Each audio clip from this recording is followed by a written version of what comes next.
At Arizona State University, we're bringing world-class education from our globally acclaimed faculty to you. Earn your degree from the nation's most innovative university. Online. That's a degree better. Learn more at asuonline.asu.edu. I'm Indy Neidell. And I'm Berns. Why don't we try that again a little tighter? Okay. Yeah. For all the marbles this time, all right? I might leave that in. You should. I'm Indy Neidell. And I'm Berns. And this is the Baseball History Time Machine. Where the sidetracks are often the main course, you can say. Very true. And what do we have for the main course today before you get sidetracked?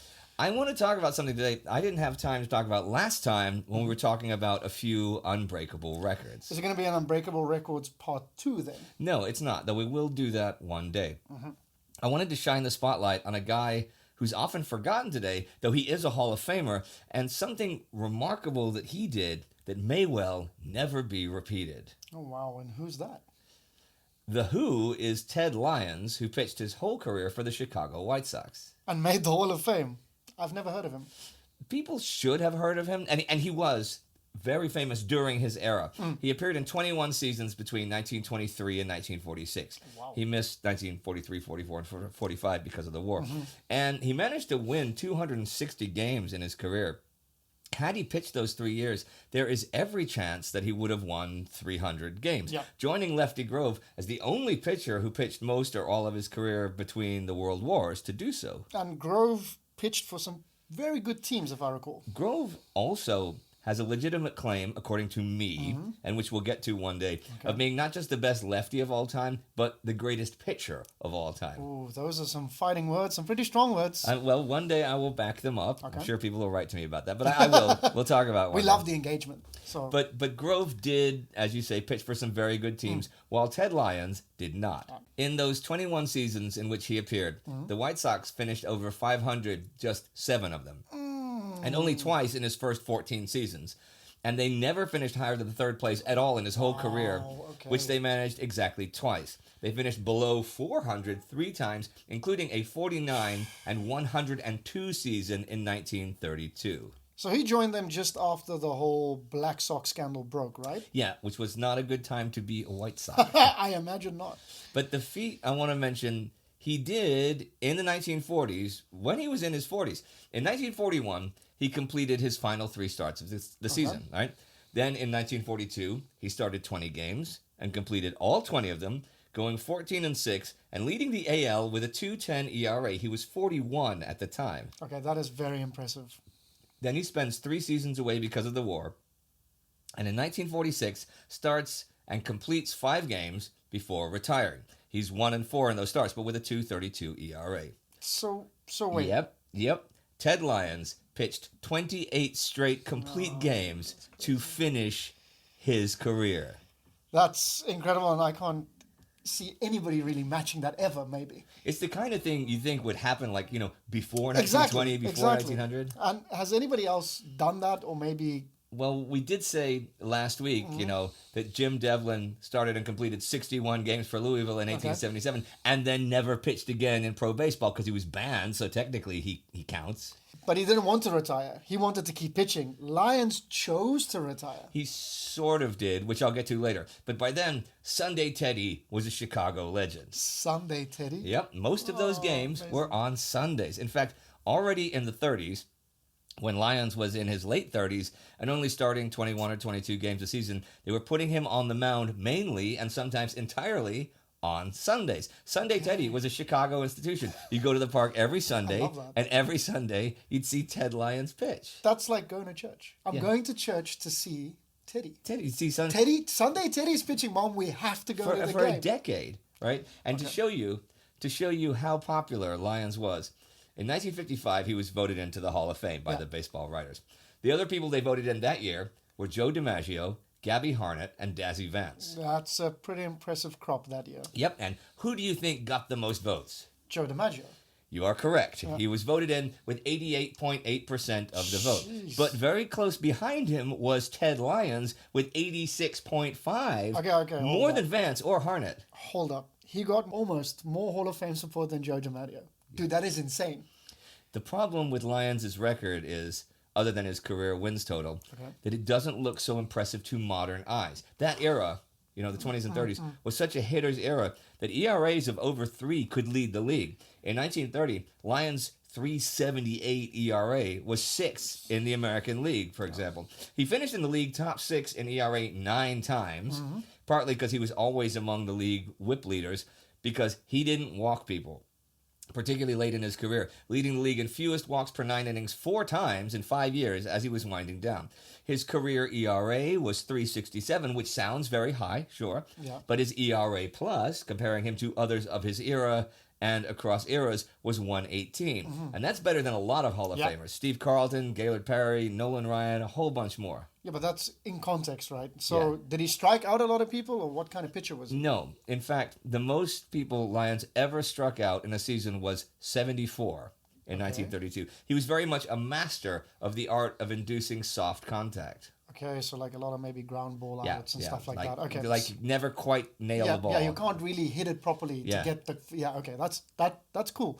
And so I'm going to ask, what was he like as a person? Is there anything? Well, since he was so popular, I mean, he was very friendly, and both with players and fans, he was very popular. Although everyone knew you stay away from him on game days, because then he was all focused. Okay, and he was from Louisiana. A Southern boy, just like fellow Hall of Fame White Sox teammate Luke Appling. Appling had a good nickname, if I remember correctly. He had 2, actually. He was called Old Aches and Pains, because he was something of a hypochondriac. And also, for the same reason, he was called the Groaner. But that was partly a nod to Bing Crosby, who was the Crooner. I love baseball nicknames so much. Old Aches and Pains? Old Aches and Pains. That's fantastic. And the year he complained the most was the year he hit 388, which is a 20th century record for shortstops. Apparently every day it was my leg hurts, and he'd go 3 for 5, It's like, oh, guys, I'm not feeling it today. Yep. Let me just go put on a show. The worse he put felt. on a clinic, But that was Luke Appling. Okay, Lyons only had Sunday Teddy. But there's more to Lyons' career than meets the eye. He was the first knuckleballer voted into the Hall of Fame. Oh, really? And like many other knuckleballers, he did not choose that path, nor was it his. It wasn't his path. It wasn't what he wanted. All right, you're gonna have to explain that. When he broke in, and he never played in the minor leagues, he threw a fastball and a slow curve that he used as a changeup. Okay. And his forte was changing speeds to keep batters off balance. Yeah. But even with a fastball as his money pitch, he has the lowest strikeout rate of any Hall of Famer who debuted after 1920. Okay. But he was the White Sox ace for 6 years or so, and 4 times won 30% or more of the team's victories. He pitched a no-hitter in 1926, and now I'm going to go off on a sidetrack. Actually, you've stayed on subject really long, which is very unusual for this podcast. Yeah, what can I say? I like Ted Lyons. Okay, what's a sidetrack? Let's get into I'll the get there in juicy just stuff. a second. Okay. But I have to get there. Yeah. I first read about Ted Lyons and the story of his no-hitter in my childhood baseball book, Inside Baseball by Arthur Daly. And you've mentioned that book several times. Great book. Yeah. Now, the game started inauspiciously for Lyons since he walked the first batter on, according to the book, 4 of the wildest and woolliest pitches of his career. Oh, wow. He then threw 2 more balls to batter number 2, and a reliever began to warm up. In his first inning. In the first inning, Lyons gets that batter out. Next batter hits a ball that is caught by a magnificent circus catch by the deft Johnny Mostil. Deft? I learned the word deft from that book, calling him the deft Johnny Mostil. Okay. I've never forgot. This is where the sidetrack comes. I want to talk about the deft Johnny Mostil. Not the no-hitter. It was a no-hitter. No one got any hits. Fair enough. Mostil makes the catch, doubles the runner at first, who didn't think it would be caught. There's only one more base runner the rest of the game, and that's because of an error. Okay, all right. Johnny Mostil time, right? Okay. Sure. Now, Johnny Mostil should be remembered. His career was brief, but he was unquestionably one of the best fielding center fielders in baseball history. And he could hit as well. Even as a rookie in 1921, hit .301, which would actually end up being his career batting average. He crowded the plate in his 5 seasons with more than 500 plate appearances. Led the league in being hit by pitches 3 times.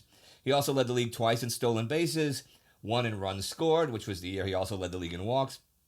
And his best season was 1926, when he hit .328 and was second in the American League MVP voting. And yet, he was way more famous for his fielding.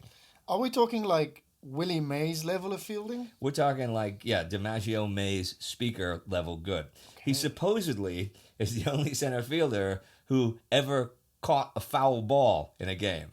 Wait. A center fielder caught a foul ball. He beat the left fielder. He beat left fielder Bib Falk across the foul line to catch the foul ball to make the out. Ted Lyons would say about Mostil that when the ball was hit to center field, it was like turning a rabbit loose. And Mostil not only saved Lyons' no-hitter, a few years earlier saved Charlie Robertson's perfect game with a diving catch for the 27th and final out. Charlie Robertson, why does I will sidetrack off my sidetrack, but I do want to get back to the deft Johnny Mostil. Okay, fair enough. Charlie Robertson threw the 5th perfect game in Major League history in 1922, and the first since Addie Joss's in 1908. There would not be another perfect game after it until Don Larson's World Series perfect game 34 years later in 1956. That was only the 6th, right? Okay. Thing is, Robertson did it in his 4th Major League start, right? Wow. And it happened against the Detroit Tigers, who hit .306 as a team that year and had one of the best hitting outfields in history with Ty Cobb, Harry Heilman, and Bobby Veach. The deft Johnny Mostil scored one of the game's only 2 runs to support Robertson. Now, all during the game, Cobb, who was player manager for Detroit, kept complaining that Robertson must be doctoring the ball. That it's impossible that he's throwing a perfect game, right? They checked his uniform for things several times. The umpire would see if he's got, something to mess with the ball with. And they kept several game balls to even check later on to see if he'd done something to the ball. And they never found anything. Did Robertson ever approach a game like that again? Robertson finished that season 14 wins and 15 losses, but that was easily his best season. For his career, he won 49 games and lost 80, and has been described so. Hands down, Robertson is the least accomplished pitcher to have thrown the most accomplished of games. Jeez. Yeah. But hey, they can't take that honor away from him. They can't. Sorry. They tried, but you are correct. Okay, Okay, to Charlie Robinson and his perfect game. Cheers. Charlie Robertson and his perfect game. I can drink to that. Yeah. Wow. And now back to the deft Johnny Mostil. I hope that really catches on, and everyone describes him always like that, deft. Mm-hmm. The deft Johnny Mostil's range factor for center fielders is 3rd all time, so he covered a lot of ground. But what happened? Why did he have such a short career? First, he suffered from dental problems and nerve inflammation, so he was in pretty rickety shape at spring training 1927, just months after his close to MVP winning 1926 season. Okay. Then it gets weird. The second day of spring training is rained out, so Mostil goes to visit pitcher Red Faber. Another career White Sox Hall of Famer, right? That is true. Mostil goes to visit Faber and his wife Irene. After that, he goes to visit Pat Prouty. Pat Prouty. I like all these strange names. Who is Pat Prouty? Then I have a surprise in store for you. Okay. But anyhow, Prouty is not part of the team. He's not a White Sox, but he's a diehard supporter who sometimes travels with the team. Okay, but you need to get to the Cubs and Astros, do something like this with me and you, basically. To have us travel. Yes, to have us travel and do we need to have our own law. We'd be for Pat this. Prouty. Yes. I would register at the hotel under the name. See who catches on. Yeah. See who listens to the podcast. If you listen to the podcast, wait till I continue the story, because maybe you change your mind. So Mostil knocks on Prouty's door at the hotel, but no one answers. So he lets himself in. I guess as you do. Well, I wasn't around in 1928. Maybe that was standard procedure. I somehow doubt that, and I don't see that being standard procedure. Then, to quote Mostil's Sabre bio page, a ghastly scene awaited Prouty when he returned to his room a bit later. Mostil lay sprawled on the bathroom floor in a pool of his own blood. According to newspaper reports, the troubled star had used a pocket knife and razor to inflict 13 wounds to his neck, legs, wrist, and chest. Several teammates, among them Ray Schalk and Willie Cam, administered first aid while an ambulance was en route. The wounds were so severe that Mostil was not initially expected to survive. All right, I was not expecting this to go there. What just happened?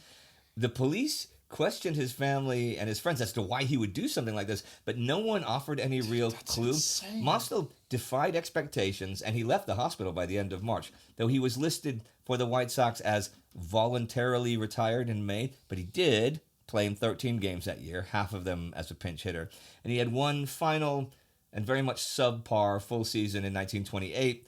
And then after 12 games in 1929, his major league career was over, though he had a fruitful minor league career after that. Yeah, okay, but forget all that. Why did he, chop himself up like that? He never really said, but there are theories. Oh, God, I can't wait to hear this. All right. Well, one of them is that the deft Johnny Mostil was having an affair with Red Faber's wife, and when he met with them before going to Prouty's room, it was a big, ugly confrontation. Johnny Dickshot, a friend of Faber's who played with the White Sox in the mid-40s, supports this account. What? Say that sentence again. Johnny Dickshot, who's You're gonna stop you right there. I thought you. There's no way. His name really was Johnny Dickshot. How old are you? I'm obviously 12 years old. If anybody asks. His nickname was Ugly. Was he any good? Not especially.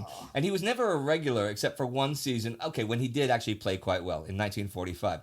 Remember when I talked about that year as the closest batting race ever between Snuffy Sternweiss and Tony Cuccinello? Yeah. Well, Johnny Dickshot's 302 was, stop laughing, was third in the league behind them. But like Cuccinello, he never played Major League Ball after 1945. Okay, with a surname like Dickshot, why was he called Ugly? That was on him. He proclaimed himself the ugliest man in baseball. Oh, another toast? Yeah, another toast to Johnny Dickshot, the ugliest man in baseball. Sure, cheers. Anyhow, without either Faber or Mostil confirming or denying the rumor of Faber's wife having an affair, it's kind of hard to say if it did or didn't happen. Yeah, okay. There is another love triangle that people often mention these days when talking about this whole thing. See, Mostil began seeing a woman named Margaret Carroll in 1924, and he did, at some point, lose her to teammate Bill Barrett. So perhaps he was despondent over that. When did she leave him? I do not know, though Carroll married Barrett in 1929. But importantly, she was not at spring training in 1928 with them. Whatever the case, the only thing Mostil ever said was at some point he told his family his actions were irrational, and that's it. Wow, the sad tale of deft Johnny Mostil. And it could lead us back to Ted Lyons. Hey, what's this episode about anyway? Well, could be the start of a series about knuckleballers, but maybe it's about complete games, like tangentially, so I could talk about Sunday Teddy. Are you going to talk about complete games now? Or No, more Sunday Teddy after this. Ted Lyons almost pitched another no-hitter, actually, that was broken up by Bobby Veach with 2 outs in the 9th inning. Ooh, it's a tough one. Here's a tale that I hope is true that you, Berns, will like. Okay. Mo Berg, the catcher who was a spy that they made films and stuff about, who spoke a bunch of languages and all, right? Mm-hmm. Well, Mo Berg was a fill-in catcher for the White Sox when Lyons was their ace. Apparently, when there was a runner on second, Berg would not flash signs to Lyons for pitches, because you don't want them intercepted. They would just speak Greek to each other to call the pitches. That is crazy. I think I like Ted Lyons too. But wait, what was with the whole knuckleball thing? You never said anything more about Ted throwing it. I did not. I'm sorry. I meant to. In 1931, Lyons pulled up with a sore shoulder. This put an end to his fastball, so he began to throw a lot of knuckleballs. Did he have to teach himself that technique, or did he already know it by then? He already knew it, but he only threw one once in a while. Then it became his main pitch. Though unlike knucklers like Joe Niekro, he didn't only throw it. He mixed it in with his other repertoire. Okay, and I guess it worked. Well, 1932 to 34, he still pitched over 200 innings a season, but time started to tell, and he needed more and more rest between starts. In 1935, manager Jimmy Dykes started giving him 6 days rest between starts, mostly starting him in one game of the Sunday doubleheader, and Sunday Teddy became a thing. As for his pitching, Ted Williams had this to say about him.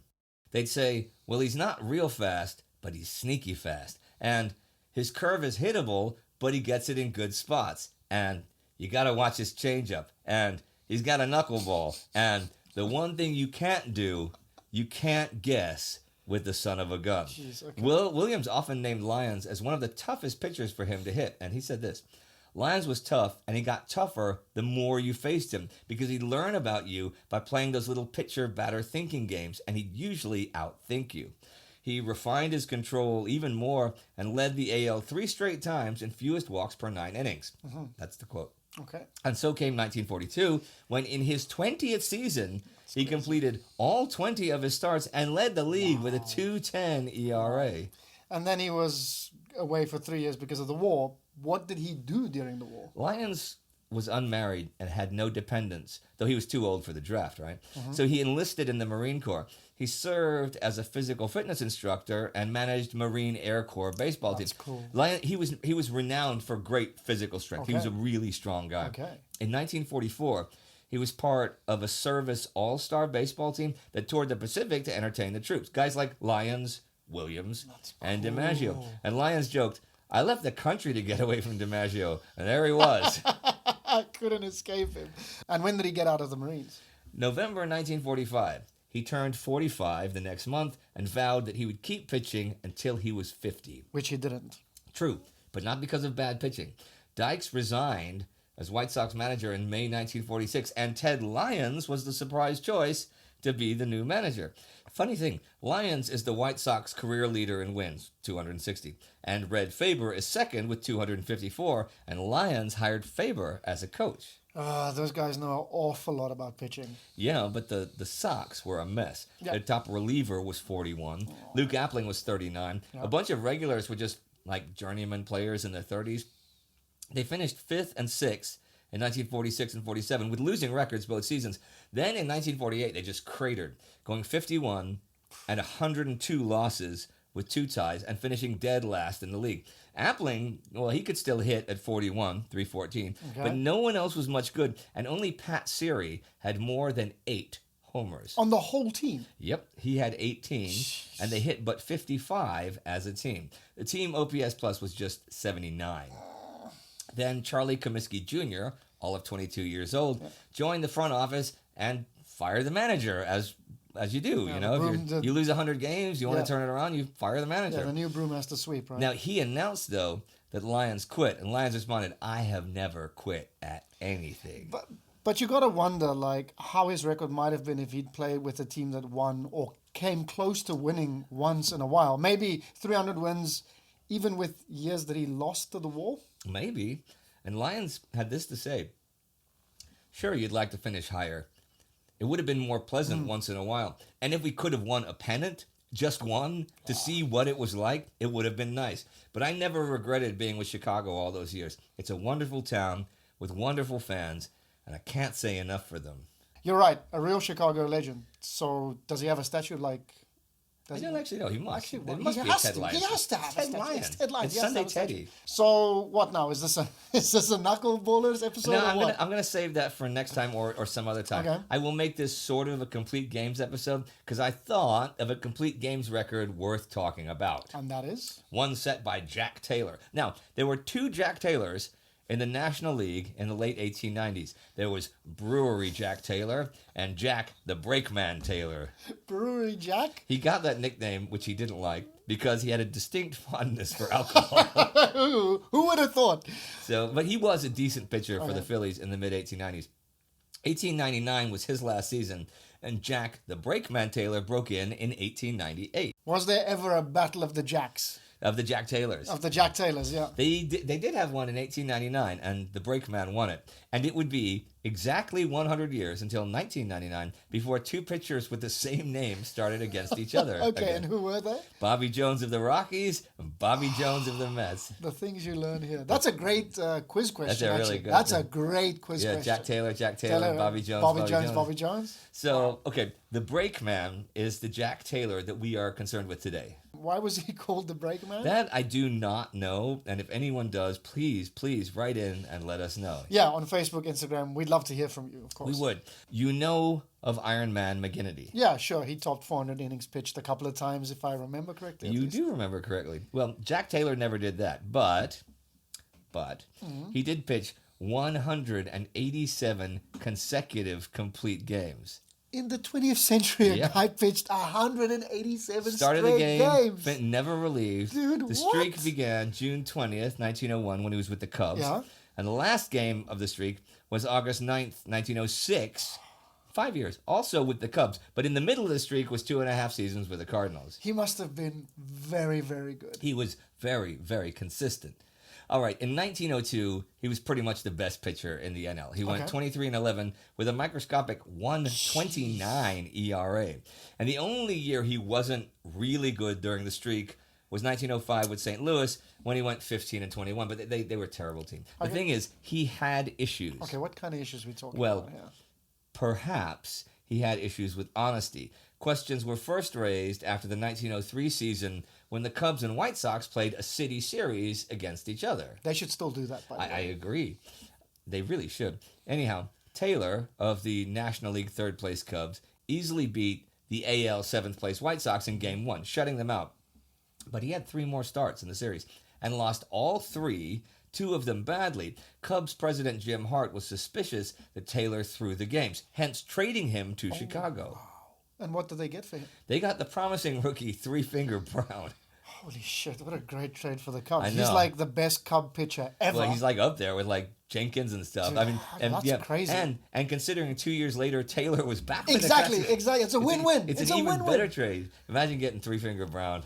But then again, Taylor was a great pitcher. Yeah. But anyhow, in 1904, Taylor and the Cardinals are in town to play the Cubs, and the fans are heckling Taylor about throwing the city series. of course. So Taylor says, "Why should I have won? I got $100 from Hart for winning, and I got $500 for losing." No, you really don't want to admit things like that. He said that to You the do not- fans? No, not to the press, but Or to the fans, at least. Well, he apparently said that. And then in July, Taylor was accused of throwing a regular season game, but he was allowed to finish the season. And after that, there was a hearing. And Taylor admitted that the night before the game in question, he was on a drinking and gambling bender, but said he lost the game because of lack of sleep. In February 1905 came the verdict. He was not guilty of throwing games, but guilty of bad conduct and fined $300, which he refused to pay. The Pittsburgh club secretary, Pittsburgh was the team they played against, had this to say: "If Taylor escapes punishment, the crusade will be a difficult one, as gamblers will be convinced the league is only bluffing." Okay, that guy was an oracle. That's exactly what happened. It even happened further to Taylor. In March, the National Commission had a hearing about the charges of throwing that Chicago City series. yeah. Hart submitted affidavits from several people who overheard Taylor saying, "I got $100 from Hart for winning, and I got $500 for losing." But they decided the evidence was insufficient to find him guilty. After the 1905 season, when the St. Louis Cards and St. Louis Browns played a people should really do city series. Yeah. He was again accused of throwing games, but nothing came of that. Like, he was pitching complete game after complete game all this time. All this time. And With the controversy going on, Yeah. this bro is just, he's just never, throwing flamers. no relief pitchers. 187 games. He's not relief. crazy, dude. And he began 1906. He was only 8-9, but he had a 2.13 ERA. And then he got dealt back to the Cubs, for whom he went 12-3 with a 1.83 ERA. But of course, they won 116 games. So he finished the season with 20 wins again for the 4th time in 5 seasons. But on August 13th, the Cubs sent in Orville Overall to relieve Taylor after 2 1/3 innings, and the streak was over, although he did complete all his other starts that season. And what about after that?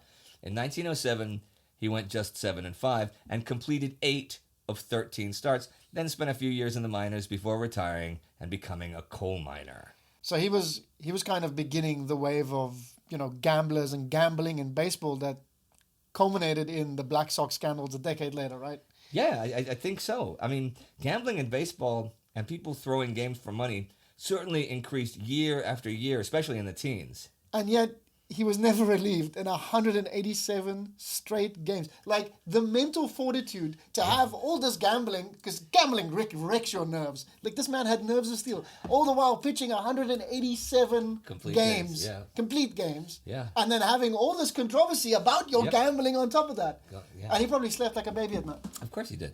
I don't think there's any more complete game stuff I want to talk about today. I already talked about Will White's record of complete games last time. So I think I will now take us home, having talked about Sunday Teddy, the Brakeman, and the deft Johnny Mostil. Okay, but first, everybody out there, join us on patreon.com. Just search for the Baseball History Time Machine there. And as a paying member, you'll get these episodes a bit earlier, and you'll also really be helping us out. You really will. And follow us on Facebook and Instagram, and we will try to remember to put up shorts or things at some point. We should record some of this after this. Yes, we have to. Well, we're going to be done in just a minute, so we can do that then. Okay, that is it for today from me, Indy Neidell. And me, Berns. And the Baseball History Time Machine. That's good.